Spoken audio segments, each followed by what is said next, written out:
మళ్ళీ వాళ్ళు కాకుండా కొత్తగా వచ్చారు. ఈ 5 సంవత్సరాలు ఈ బోర్డు ఏం చేస్తా ఉంది? ఈ టీటీడీ బోర్డుని మేము ప్రశ్నిస్తున్నాం. మీరు బయటికి రండి.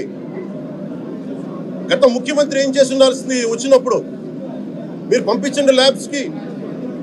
మీకు ఎవరైతే తప్పులు చేశారో వారి మీద మీరు చర్యలు తీసుకోండి అని చెప్పాలి. కానీ తప్పులు చేసిన వాళ్ళు వెనకేసుకొచ్చే విధానం ఏంటో నాకు అర్థం కావట్లేదు. ఇదాన్ని మార్చుకోవాలి. అంతేగాని మీరు అస్థిరత చేసే ఆలోచన కానే కాదు. ఇదే మీరు ఊహించండి.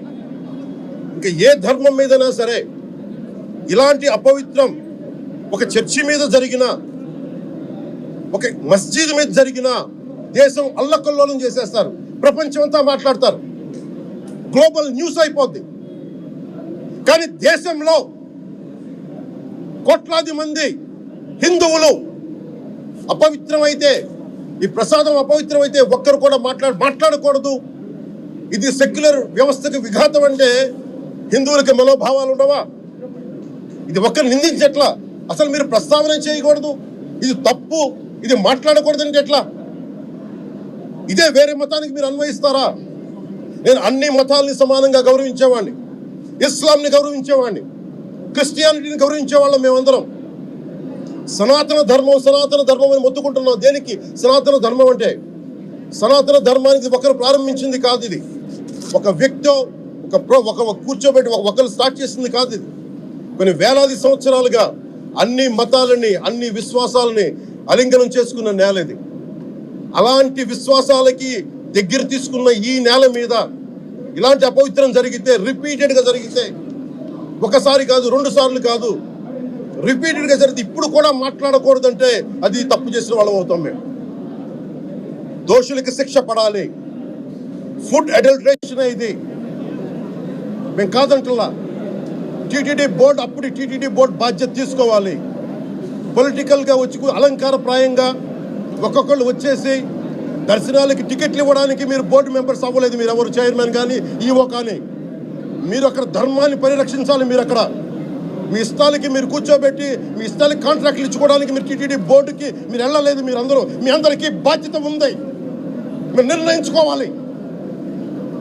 ఎవరికి కోపాలు రావు, ఎవరికి వేదన రాదు, ఎవరికి బాధలు రావంటే కుదరదు. వస్తాయి బాధలు, వేదన ఉంది, మాట్లాడతాం. మర్చిపోకండి ఎవరు. గత ముఖ్యమంత్రి గారు కూడా నేను చేస్తా ఉన్నాను, జగన్మోహన్ రెడ్డి గారికి కూడా. ఇదే చర్చికి జరిగితే మీరు ఊరుకుంటారా? ఒక మసీదుకి జరిగితే ఊరుకుంటారా? ఒక తిరుమలకి జరిగినప్పుడు ఎందుకు వెనకేసుకొస్తారు? రాకండి. ఏ మతం మీద దాడి జరిగినా సంపూర్ణంగా నాతో సహా మేము ఖండిస్తాం, బయటకు వస్తాం. ఇస్లాం మీద దాడి జరిగితే మేము మాట్లాడతాం. క్రిస్టియానిటీ మీద దాడి జరిగితే మేము మాట్లాడతాం. హిందూ ధర్మం మీద, సనాతన ధర్మం మీద దాడి జరిగితే కూడా నేను మాట్లాడతాను. ఇది మొదటిసారి కాదు, మేమందరం మాట్లాడతాం. ఇది ప్రాథమిక హక్కు. ఇది పరస్పర విశ్వాసాలను గౌరవించుకోవడం చాలా చాలా అవసరం. ఇది అందరికీ తెలియజేస్తున్నాను. ఇది దోషులకి కఠిన శిక్ష పడాలి. అలాగే ముఖ్యమంత్రి గారికి కూడా నేను తెలియజేసుకున్నాను, చంద్రబాబు నాయుడు గారికి కూడా క్యాబినెట్ మీటింగ్ జరగాలి, అసెంబ్లీలో చర్చ జరగాలి. అసలు టీటీడీ ట్రస్ట్లో ఎన్ని అవకతవకలు జరిగినాయి, దీని మీద కూలంకషంగా దీని మీద చర్చలు జరగాలి. అలాగే నిన్న అందరూ మీడియా పెద్దలు కూడా అడుగుతూ ఉన్నారు, పత్రికాధిపతులు కూడా అడుగుతూ ఉన్నారు, మీడియా వారు కూడా అడుగుతున్నారు, దీన్ని సిబిఐకి తీసుకెళ్లాలా లేదా అనేది. అది గౌరవ ముఖ్యమంత్రి గారు నిర్ణయం తీసుకోమని. మీరు ఏ నిర్ణయం తీసుకున్నా క్యాబినెట్ మీ వెనకాల ఉంటుంది, ప్రజలు మీ వెనకే ఉంటారు. ఇది ఇక్కడితో ఆగాలని మనస్ఫూర్తిగా నేను కోరుకుంటున్నాను. అలాగే 40 సంవత్సరాలుగా కర్ణాటకలోని గీ కంపెనీకి ఇస్తూ ఉన్నారు. 15,000 కేజీలు అవసరం అవుతుంది నెయ్యి, మనకి స్వచ్ఛమైన నెయ్యి. అలాంటిది వీళ్ళు 1000 రూపాయలు కొన్నదాన్ని వీళ్ళు 360 రూపాయలకే వస్తుందని చెప్పి ఎవరో మిడిల్ మ్యాన్ వచ్చి చెప్పారు. ఆ మిడిల్ మ్యాన్ ఎవరు? దీని మీద సంతకం పెట్టింది ఎవరు? మీరు 1,00,000 లడ్డూలు మీరు అయోధ్యగా పంపించినప్పుడు మాట్లాడింది ఎవరు? చెక్ చేశారా? క్వాలిటీ చెక్ చేశారా? కోట్లాది మంది భగవంతుణ్ణి విశ్వాసం ప్రకటించే ప్రతి ఒక్కరి ఈ రోజున బాధకు గురయ్యారు. నాకు నిజంగా ఇంకో వేదన కూడా ఉంది. ఇది ఇంకొకరు నిందించట్లా. తిరుమలలో ఉండే ఇంతమంది సేవ చేసుకునే వ్యక్తులు కానీ మీరందరూ హిందువులే కదా. మీరందరూ టీటీడీలో ఉండే వందలాది మంది ఎంప్లాయీలు, మీకు ఉద్యోగులు, వేలాది మంది ఉద్యోగులు, మీరందరూ ఏం చేస్తున్నారు? మీరు మీరు హిందువులు కాదా? మీరు స్వామివారికి అపవిత్రం జరుగుతూ ఉంటే మీరు కల్తీ నేచర్ మీకు తెలిసి కూడా మీరు ఎందుకు కాముకున్నారు? భయపడ్డారా వైసీపీ అంటే? వైవి సుబ్బారెడ్డి గారంటే భయపడ్డారా? ధర్మారెడ్డి గారంటే భయపడ్డారా? ఏ స్వామి అయితే మీకు ఆశ్రయం ఇచ్చారో ఆ స్వామికి అపవిత్రం జరుగుతూ ఉంటే మీరందరూ కామ్గా కూర్చునే మీకు ఎలా వచ్చింది మీకు? ఇది నేను సాటి హిందువులను కూడా నేను ప్రశ్నిస్తున్నాను. మీరు కూడా తప్పు చేశారు దీంట్లో.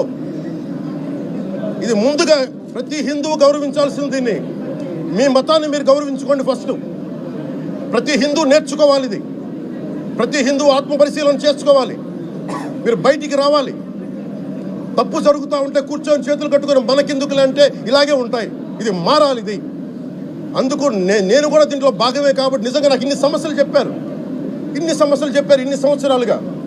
వైసీపీ మీద పోరాటాలు చేస్తున్న రోడ్లు బాగలేదంటే మాట్లాడాం, రైతుకి సమస్యలు వస్తే మాట్లాడాం, గుడులు అపవిత్రం చేస్తుంటే మాట్లాడాం. కానీ ఏ ఒక్కరు కూడా బలంగా కూర్చొని టీటీడీ ఉద్యోగులు ఎవరైనా సరే ఇలా జరుగుతుంది అని తెలిసి కూడా కామ్కున్నారంటే మీరు మహా అపరాధం చేశారు.